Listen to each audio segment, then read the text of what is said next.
Ilusat kolmantat adventti. Tänään se pyhäpäivä teemaksi on tee valmistaminen Issantalle.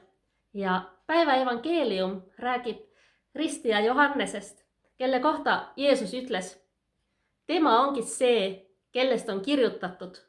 Vaata, ma saadan sinu eele oma käskjala, kes tasandab sinu tee su ees.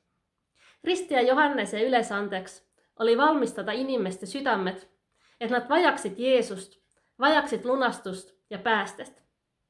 Kuidas me saaksime neil jouludel sellel advendi ajal valmistada enda südametesse teed Jeesusele?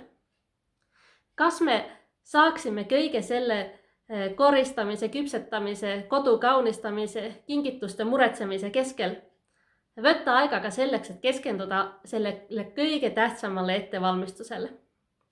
Sest just sellepärast me joule tähistame, et Jeesus tuli. Jeesus tuli meile. Jeesus tuli just sulle. Päästjaks, vabastajaks, tervendajaks, rõõmuks ja lohutajaks, lootuseks ja eluks. Milleks sina neil jouludel Jeesust kõige rohkem vajad? Õnnistatud advendi aega sulle!